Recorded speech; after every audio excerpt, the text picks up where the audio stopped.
Nikola Tesla here. I have held lightning in my hands, sent power through the earth without wires, and lit entire cities with machines I built first in my imagination.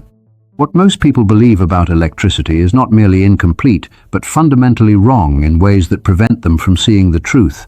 Most people believe they understand electricity because they flip a switch every day and watch the room fill with light. They do not understand it at all. My entire life has been devoted to studying electricity, and in that time I have performed experiments that seemed impossible to witnesses who did not grasp the principles involved. Here is a simple question that exposes the problem. What is electricity? Not in terms of what it does or how we use it, but what is the thing itself? Most people cannot answer this, and here is what troubles me about that fact, because neither can most of the men who claim expertise in this field. They measure electricity, they harness it, and they sell it to customers around the world, but when pressed to explain what this thing actually is, they retreat into mathematics and technical jargon that obscures rather than illuminates. Brilliant engineers have wired entire cities while holding a picture in their minds that bears almost no resemblance to reality. They imagine electricity as a kind of fluid, like water flowing through pipes, and they speak of positive and negative charges as if these were two separate substances fighting against each other. That picture is wrong. When you truly understand what electricity is, and when you grasp its fundamental nature, everything changes about how you see the world. The way you see a thunderstorm transforms, the way you understand your own nervous system transforms, and the way you comprehend the very fabric of the universe transforms completely. Consider that your brain operates on roughly 20 watts of power, less than the lamp on your desk, yet it produces consciousness itself. This is not a coincidence, but a clue about the intimate relationship between electrical phenomena and the deepest mysteries of existence. Let me show you what I mean through an experiment I have performed countless times in my laboratory. Take a glass tube, exhaust most of the air from it, and seal it completely. Now subject this tube to electrical oscillations of extremely high frequency, and something remarkable happens. The tube glows, and light appears from seemingly nothing because there is no filament burning away and no fuel being consumed. The molecules and atoms of the rarefied gas inside are set into violent commotion, vibrating at enormous rates and emitting those radiations we perceive as light. Here is what should disturb you about this demonstration. I can make this tube glow without connecting it to anything at all. No wires are needed because I simply hold it in my hand while standing in a room filled with high-frequency oscillations, and it illuminates on its own. The energy passes through the air, through my body, and excites the gas within the tube. Most people who witness this demonstration believe they have seen something mystical, something that defies explanation, but there is nothing mystical about it. There is only a phenomenon operating according to precise natural laws, laws that most people have never been taught to see. And here is the beautiful part of this discovery. These tubes need not be renewed like ordinary incandescent lamps because there is nothing in them to consume. No filament burns away and no material degrades over time. The light comes from the excitation of gas molecules by oscillating electrical fields, which represents a more elegant solution than heating a wire until it glows. Every fluorescent lamp in existence today, every neon sign glowing above a shop window, traces its ancestry to this principle I demonstrated over a century ago. This principle of light from oscillation rather than combustion points toward the true nature of electricity, because electricity is not about pushing particles through wires. Creating conditions of vibration that manifest as the phenomena we observe is what electricity truly involves. The error in understanding begins with our very language, because we speak of electricity as if it were a thing that flows like water in a river. We draw pictures of electrons marching single file through copper wire like soldiers in formation, and this mental image is not merely simplified but misleading in ways that prevent genuine understanding. I adhere to the idea that there is a thing which we have been in the habit of calling electricity, and the question remains, what is that thing?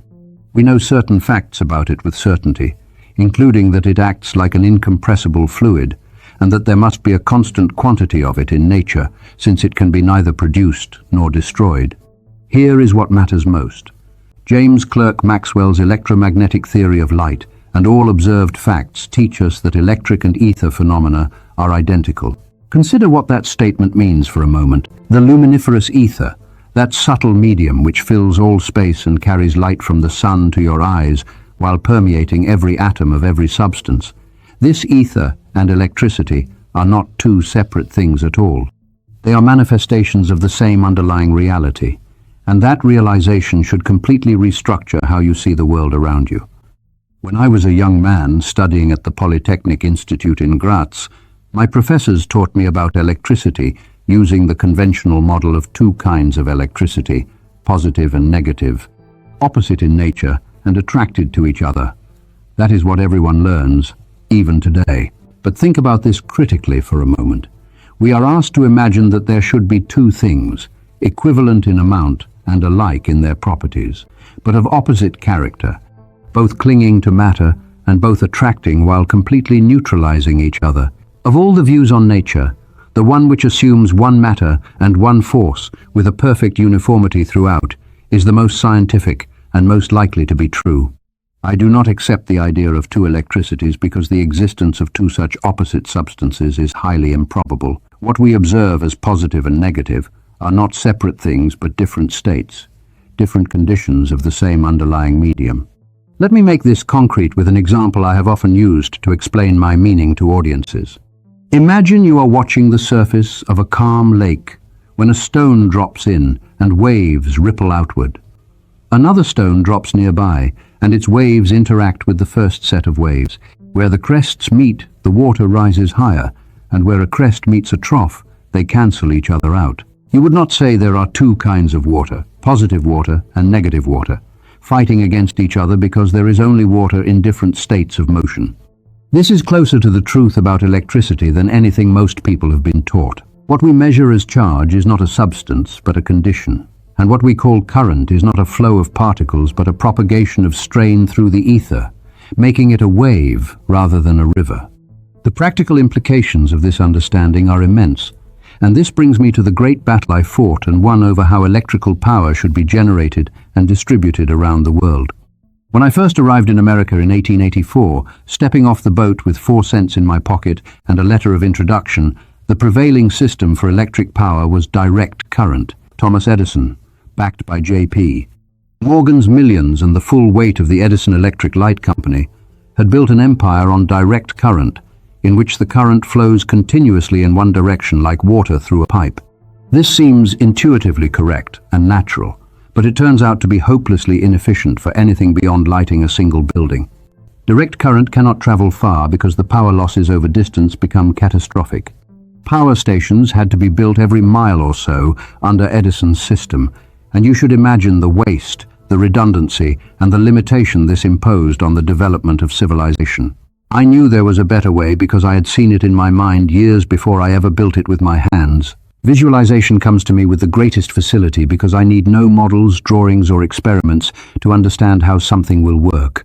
When I get an idea, I start at once building it up in my imagination, where I change the construction, make improvements, and operate the device entirely in thought.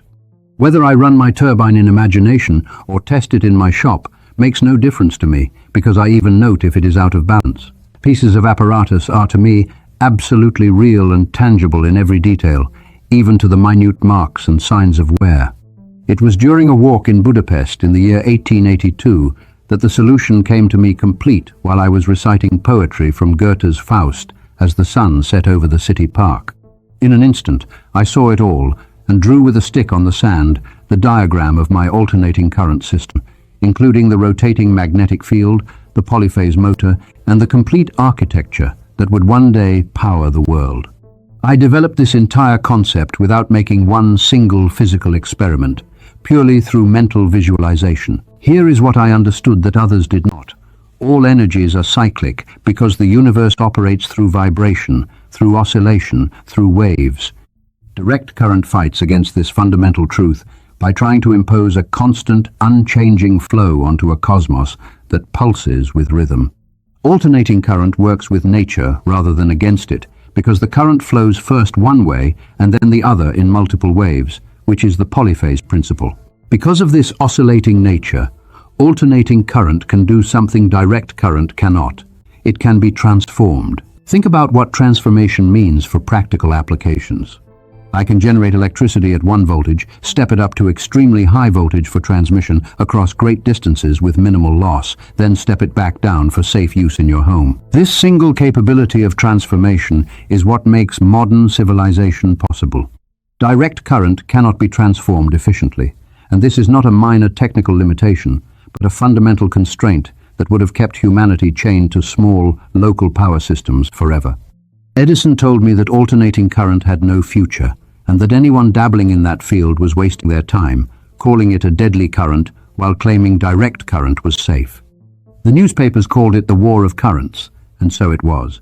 A war that would determine whether humanity would be limited to small pools of electrical light or whether we would electrify the entire world. Edison was perhaps the most successful exponent of purely empirical investigation the world has ever seen. Everything he achieved was the result of persistent trials and experiments, often performed at random. If he had a needle to find in a haystack, he would not stop to reason where it was most likely to be, but would proceed at once, with the feverish diligence of a bee, to examine straw after straw until he found the object of his search. His method was inefficient in the extreme, because an immense ground had to be covered to get anything at all, unless blind chance intervened. I was almost a sorry witness of his doings, knowing that just a little theory and calculation would have saved him 90% of the labor. And yet, modern artificial intelligence works exactly this way, examining millions of possibilities through brute computation rather than elegant theory. Edison's approach lost our battle, but may have won the century that followed. But let me be clear in saying that I do not diminish his accomplishments, because his vigor and resource were extraordinary. He had a veritable contempt for book learning and mathematical knowledge, trusting entirely to his inventor's instinct and practical sense. And in view of this, the amount of his actual accomplishments was little short of miraculous. Yet on the question of alternating versus direct current, he was simply wrong, not because he was unintelligent, but because he never grasped the fundamental nature of what he was working with. Allow me to share with you the moment I first truly understood the rotating magnetic field, which is the invention that made alternating current practical for motors and which I patented as US. Patent 381,968 for the electromagnetic motor. The problem had consumed me for years because direct current motors require a device called a commutator, a mechanical switch that reverses the current direction as the motor spins to keep it turning in one direction. This commutator wears out, sparks, and limits the motor's efficiency and lifespan. I knew there had to be a way to create rotation without this crude mechanical switching, and the answer had to lie in the nature of alternating current itself, in its inherent oscillation. For months, I wrestled with this problem and would work until exhaustion, then collapse, then wake and work again. The strain made me ill because I could not sleep, could not eat, and could not think of anything else. And then, walking through Budapest City Park while reciting Goethe with the sunset blazing before me, I saw it. If I create not one alternating current, but two, offset in time from each other, and arrange coils around a motor so that each current energizes different coils, the magnetic field will rotate without any mechanical switching at all. The mathematics appeared in my mind complete, the physical arrangement crystallized, and the entire system unfolded before my inner eye in perfect clarity. I drew the diagram in the sand with my walking stick, and my companion thought I had gone mad while watching me draw geometric figures in the dirt with tears streaming down my face. But I had seen something that would change the world, the rotating magnetic field, the key that would unlock alternating current power for all of humanity. To demonstrate this principle to skeptical investors, I devised what I called my Egg of Columbus. You know the legend. When Columbus was challenged to make an egg stand on end, he tapped it gently, cracking the shell, and balanced it on the flattened spot, solving the problem by changing the problem. My demonstration was more elegant because I placed a copper egg on a wooden table beneath which I had hidden a toroidal iron core wound with coils. When I energized this core with two-phase alternating current, the invisible rotating magnetic field induced currents in the copper egg. The egg began to spin slowly at first, then faster and faster, until it stood upright on its pointed end, perfectly balanced and spinning in place. The investors were amazed, but this was not a trick because this was the rotating magnetic field made visible. The invisible force I had conceived in my mind was now demonstrated before their eyes, spinning matter without any mechanical contact at all. That spinning egg was the seed of every alternating current motor in existence today. Every factory, every train, every elevator, and every electric fan all trace their lineage back to that moment in Budapest and to that copper egg dancing on a table in New York. My partner, George Westinghouse, who had the courage to license my patents and stake his fortune on alternating current, would later tell me that egg convinced him more than any technical drawing ever could. This is what I mean when I say that theory must precede experiment, because I did not stumble upon the rotating magnetic field through random trial and error. I conceived it through pure thought, developed it through mental visualization, and only then built physical devices to confirm what I already knew to be true. The empirical method has its place, but it will never match the efficiency of a mind that can construct and test machines in pure imagination before committing a single piece of material to the shop. An inventor who must build every device physically to test it wastes 90% of his time on failures that a clear-thinking theorist could have eliminated at the outset. Instinct is something which transcends knowledge, because we have, undoubtedly, certain finer fibers that enable us to perceive truths when logical deduction or any other willful effort of the brain is futile. I relied on this faculty constantly because my best work came not from laborious calculation, but from these flashes of insight that delivered complete solutions in a single moment of clarity. There is another misconception I must address, which is the common belief that high voltage is inherently dangerous. Voltage, you see, has nothing to do with the size and power of the current, because it is simply the calculation of force applied at a given point. It corresponds to the actual pressure per square inch at the end of a water pipe, whether the volume of water be great or small. A tiny stream of water at enormous pressure can cut through steel, while a vast river at low pressure can be waded through by a child. It is not the volume alone nor the pressure alone that determines the effect, but their combination, along with the nature of what they encounter. Similarly with electricity. A high voltage, with minimal current, at sufficient frequency, passes harmlessly over the surface of the body, while a low voltage with high current, delivered at low frequency, can stop the heart.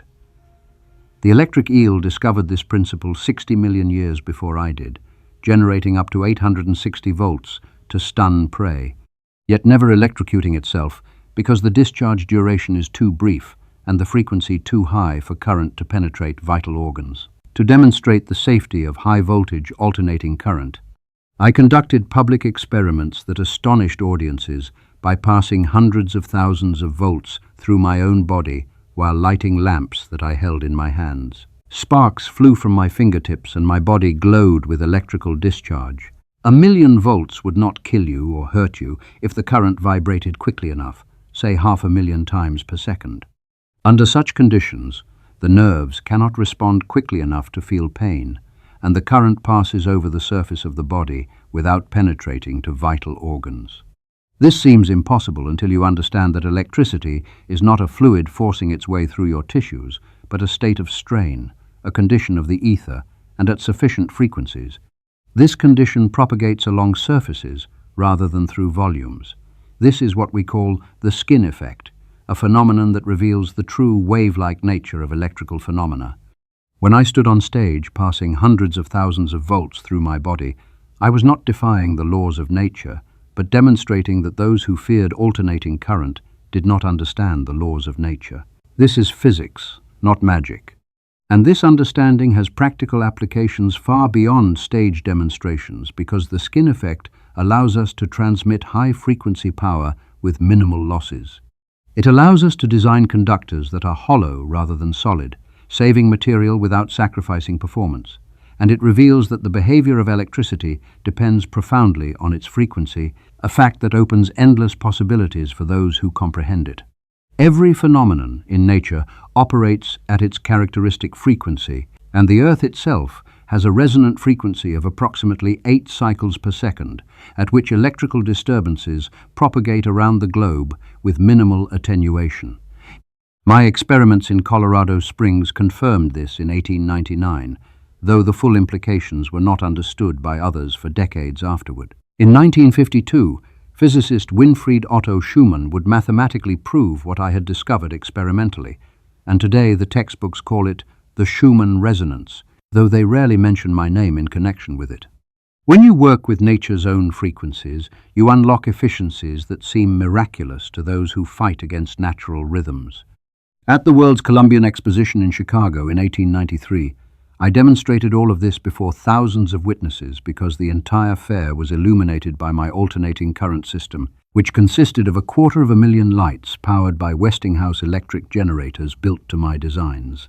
And I stood on stage, letting artificial lightning play around my body like a crown of fire, proving that what people feared was based on misunderstanding rather than reality. That fair marked the decisive victory of alternating current over direct current in the war of currents. General Electric, Edison's company, had bid to light the fair using direct current and lost to Westinghouse because alternating current was simply more efficient, more practical, and more economical. But here is where it gets even stranger, because what I showed the world in Chicago was only the beginning. In Colorado Springs, I built the largest electrical apparatus ever constructed at that time, a magnifying transmitter capable of generating 12 million volts.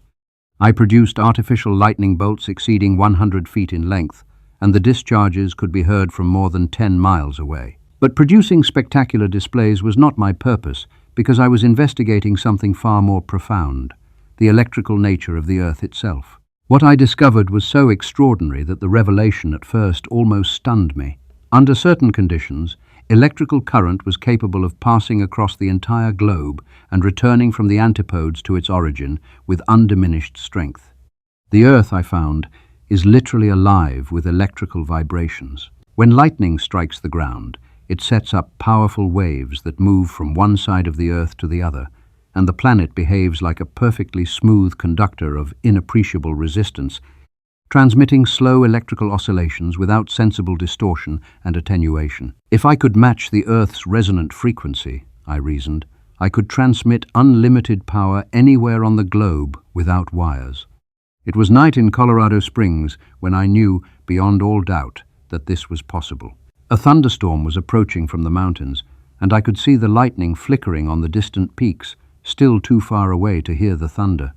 I had connected my receiving apparatus to a ground connection driven deep into the Earth, and as I watched my instruments, I saw something remarkable.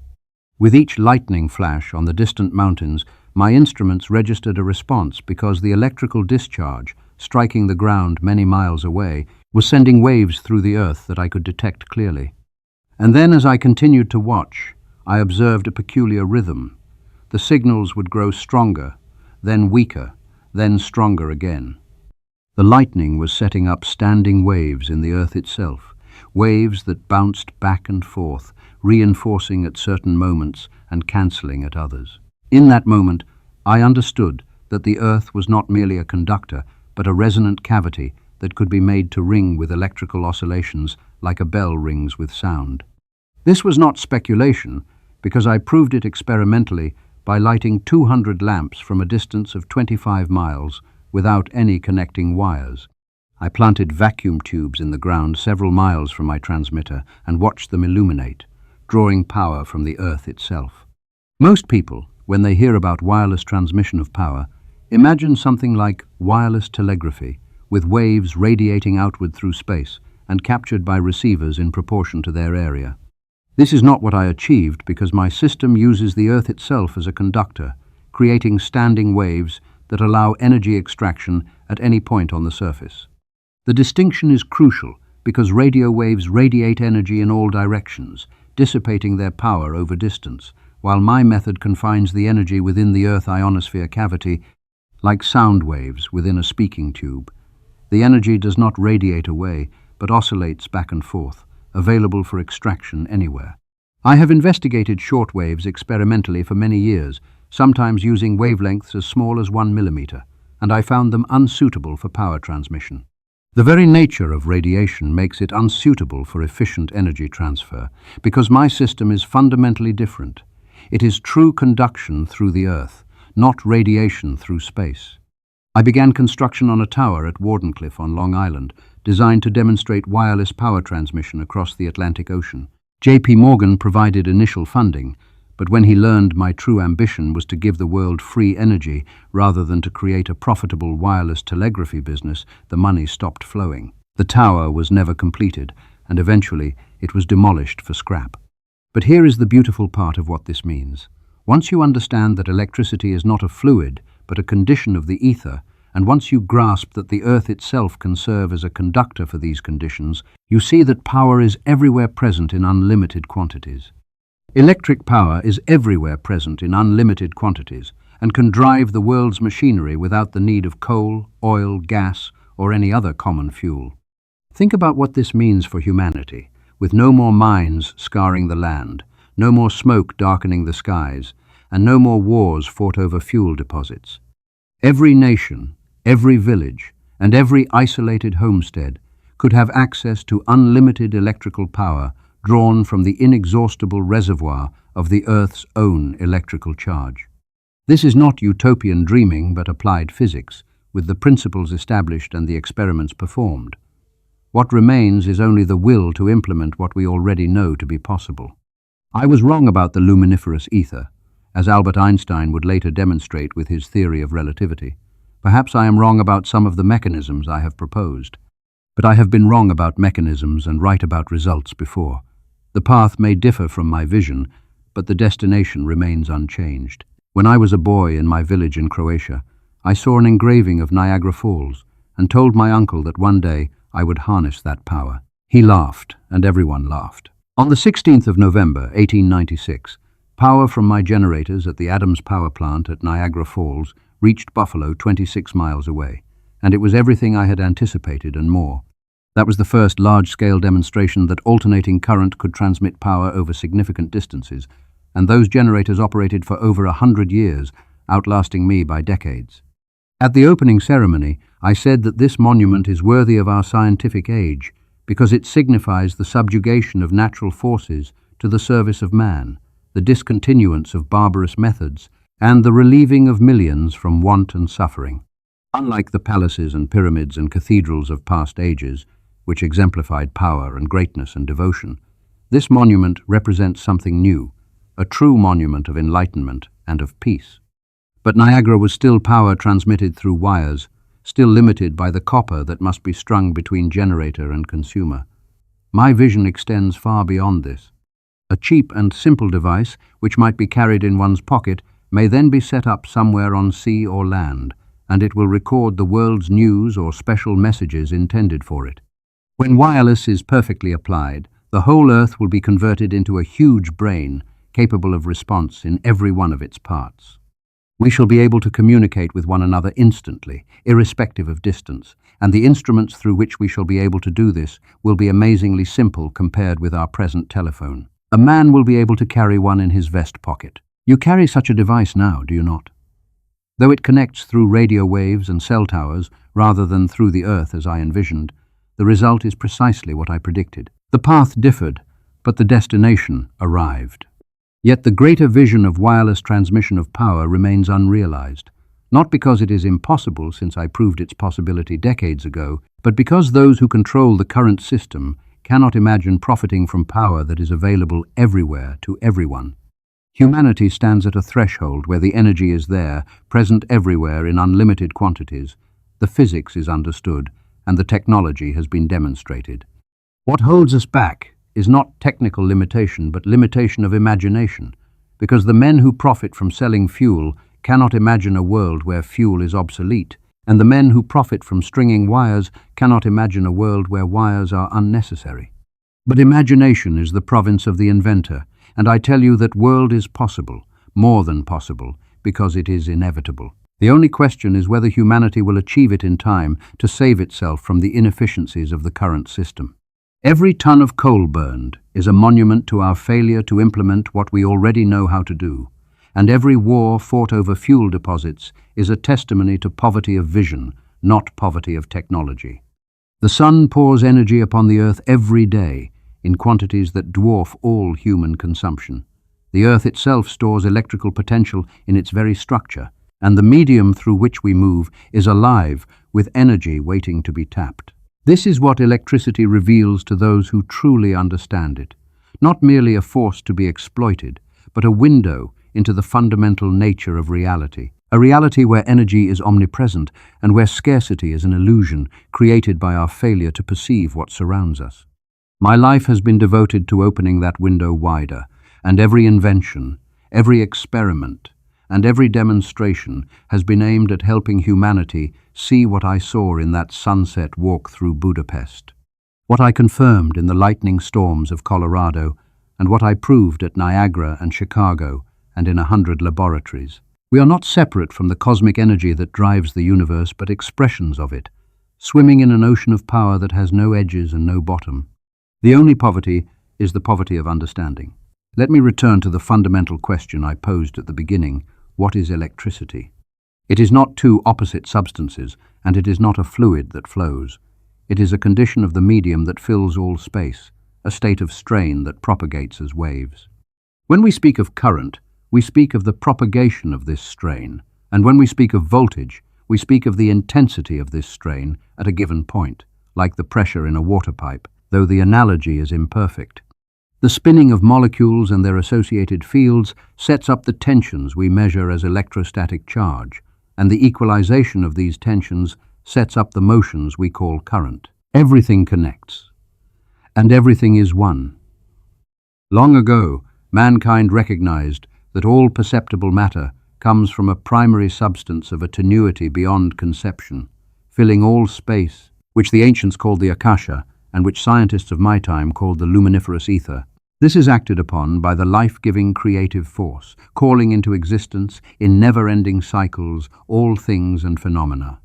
The progressive development of man is vitally dependent on invention, because it is the most important product of the creative brain, and its ultimate purpose is the complete mastery of mind over the material world, the harnessing of the forces of nature to human needs. And where does all this energy come from, and what drives everything? Let us ask, whence comes all the motive power, and what is the spring that drives all? All this energy emanates from one single center, one single source, the Sunday. The sun is the spring that drives all, maintains all human life, and supplies all human energy.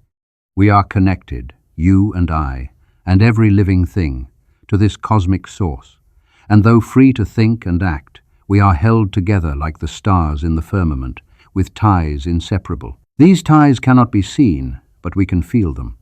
The Buddhist expresses it one way and the Christian another, but both say the same thing: we are all one, and each of us is only part of a whole. That is what electricity really is, not a mysterious force separate from nature, and not two opposite substances locked in eternal combat, but the very medium through which the universe expresses its unity. It is the fabric of space in motion, the pulse of the cosmos made manifest. When you flip that switch and light fills the room, you are not merely completing a circuit, you are participating in a dance of energy that began in the sun, passed through space as light, was captured by plants, and compressed into coal over millions of years, or fell as rain to fill the reservoirs that turn my turbines at Niagara, and now vibrates through copper and tungsten to excite your eyes. Every time you touch a light switch, you touch the sun itself. That is what everyone gets wrong about electricity. They see the wire and miss the cosmos. They see the meter and miss the miracle. And they see the bill and miss the fact that they are, in that moment, connected to the infinite source of all energy in the universe. I have given my life to help humanity see this truth, not for wealth, since I tore up my royalty contract with Westinghouse that would have made me the richest man on earth when my friend needed my help to keep his company alive, and not for fame, though I have stood in halls where lightning danced around my body like a crown. I did it because I saw, in that sunset walk through Budapest, a vision of what humanity could become. A species freed from the brutal labor of burning things, a civilization powered by the clean and inexhaustible energy of the earth itself, and a world where every person, no matter how isolated, could share in the bounty of the cosmos. That vision has not yet been fully realized, but it will be, and it must be, because it is not merely my dream but the truth about what electricity is and what it can do for mankind. The universe has given us everything we need because the energy is there, present everywhere in unlimited quantities. We need only learn to see it, to understand it, and to work with it rather than against it. And the first step is understanding what it truly is. Not a mystery, not magic, and not two warring substances, but one medium, one force, and one universe pulsing with energy, waiting for humanity to finally comprehend what has been offered freely all along. That understanding begins the moment you stop seeing electricity as something separate from yourself and recognize it as the very fabric of the cosmos in which you live and move and have your being.